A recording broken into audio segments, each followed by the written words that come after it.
Pardon me. Muckle 10, Part 3, continuing with economics and resource distribution. So, generalized reciprocity doesn't keep track, according to this textbook, this chapter. Generalized reciprocity, we don't keep track of the value of the gift.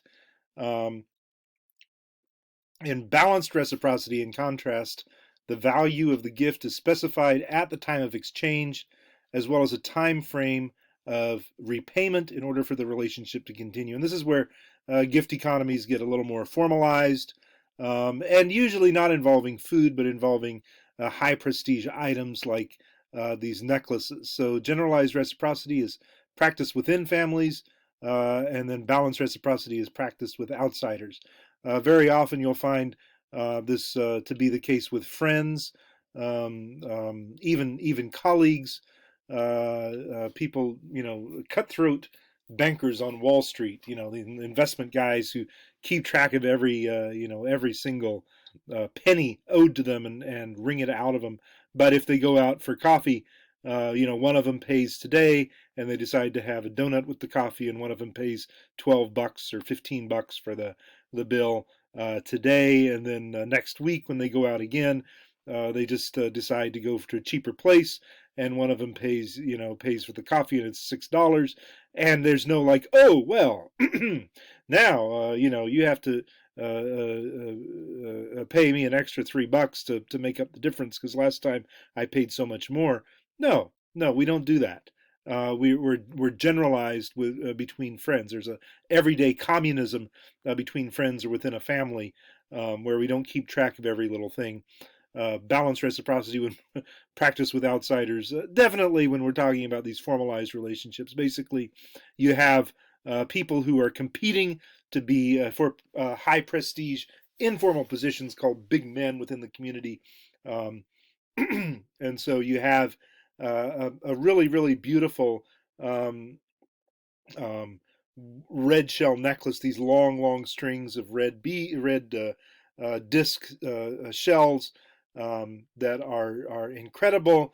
They're beautiful. They're very, very old sometimes. They have special names. They belong to people for famous people for the past 50 years or 100 years.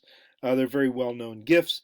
And you give it to another big man on another island here in the Trobrians, and you expect that next year, when it comes time for him to come, or the next 3 or 4 years, whenever he comes back and he brings you a gift, that it's going to be an Imwali, a white shell armband that is similarly valuable, that's well known, that has a name that people have been talking about for decades.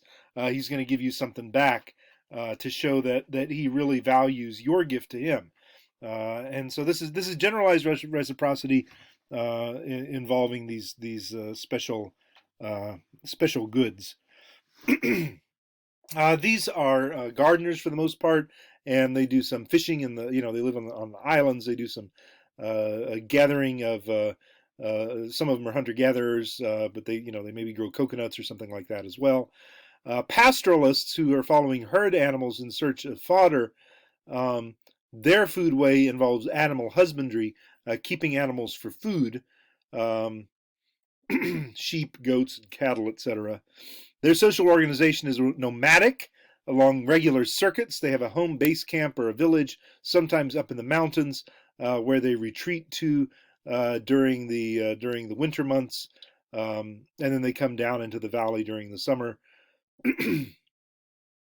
or they stay on their hill during the rainy season, and then when it gets drier, then they come down to the valleys looking for fodder. Um, Pastoralists in the environment, the transhumance. This term here involves this seasonal movement back and forth to the pastures, because usually if there's a dry season, then you have to go to the river valley to find fodder. Whereas if it's rainy, you can stay up in your mountain, and there'll be plenty of rain during that season. Um, Etc. So there's these regular back and forth movements of the pastoralists, sometimes coming into contact with gardeners down in the valley who have crops that they've been growing, and sometimes they get into fights with the pastoralists who are bringing their sheep and their cattle into a very delicate system with lots of valuable crops growing and not just all fodder. So it involves a likely a possibility of conflict between the groups, especially if they speak different languages and especially if they have different religions, etc. Um, resource distribution is reciprocity. It's reciprocity is also practiced by pastoralists. Okay, then finally the people who are doing the food production that we recognize today are intensive agriculturalists. These are farmers. Uh, During intensive agriculture, food is grown in the same soil without a fallow period, um, and often using irrigation, fertilizers, animal labor, and specialized tools.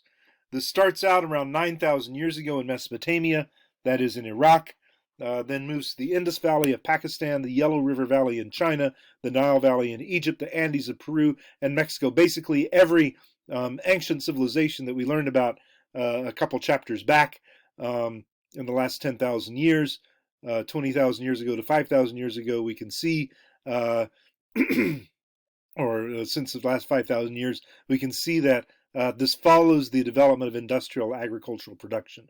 Intensive agricultural production. That's when it starts. This is when you have the first cities, you have the first rigid social classes, nobles and peasants, the first centralized governments, that is, coercive states, and the first private property. And we interpret private property not to mean stuff that you own, that you can share with people, like a bow and arrow or a side of meat. But when we're talking about private property, we're really talking about exclusive access to valuable land, that you can put a wall around the land and say, no, I individually own that, and nobody can go on it and use it. Of course, if it's very valuable land in the sense of it's got irrigation and it's very rich soil, then it can produce lots and lots of food. So the productivity of the land is connected to this privatization of the land. Intensive agriculture and the environment, production is prioritized. It's all about growing more food because we get huge populations after this. Especially in these cities, you've got 5,000 people distributed across the countryside, all growing their own food. That's different if you concentrate all 5,000 in a city. Then you have to figure out how to get them food.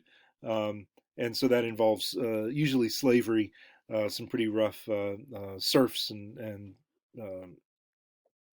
peasants and things like that. Forced labor.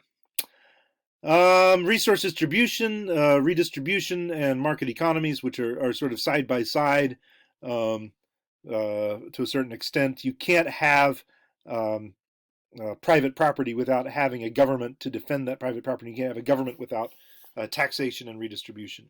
They're the same, the two sides of the same coin. All the libertarians out there who are hoping for private property without a government, sorry, they come along together. They always have and always will. You can't have private property without standing police to defend that private property from your neighbors. The neighbors ordinarily want to share. People who don't have a lot sharing with voluntarily sharing with one another. And private property is not really conducive to sharing, private in the sense of exclusive access to productive land. So, redistribution, taxation by the state of its wealthy clients to be redistributed back to the people in order to prevent too much accumulation. This is the basic function of the state, apart from defending the private property of those wealthy clients.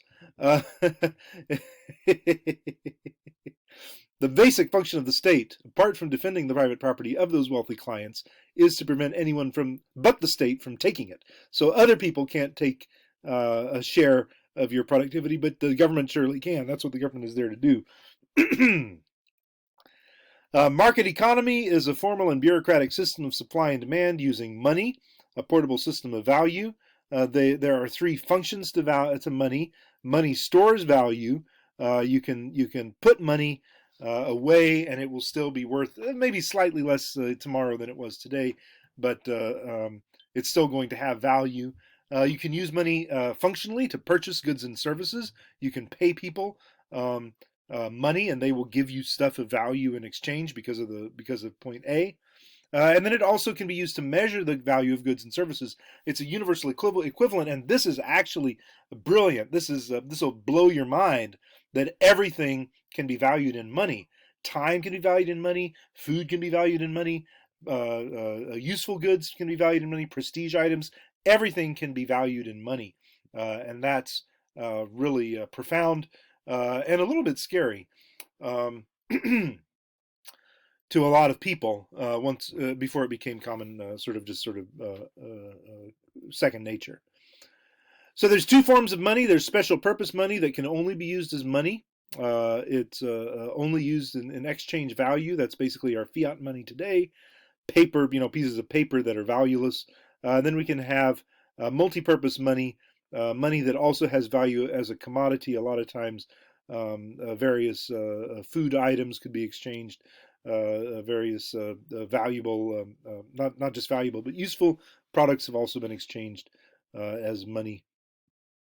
And today, gold is something of a commodity. It has various industrial applications, but it also can be just be used to store value and purchase goods and services in some limited contexts, and value goods and services as well, or at least it used to be. Industrialism is the means by which highly mechanized industry produces food. Basically, after we get animal power, and especially once we get machines to work the land, that's when we start to have industrial agriculture, tractors and such. The global economic system is derived from European colonialism, which was designed using European economic models. So you have the Roman Empire. This is sort of picking us up here with after the Age of Empires, 5,000 years ago to 200 years ago, basically. You've got the Roman Empire,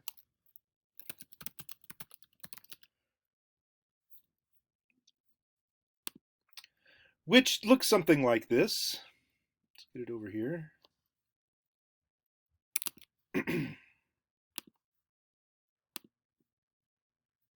Ooh, there we go. Ha! Okay, so this is the Roman Empire. There is Rome in the middle of it. You've got other powerful empires that it conquered, like Carthage and Egypt and Africa.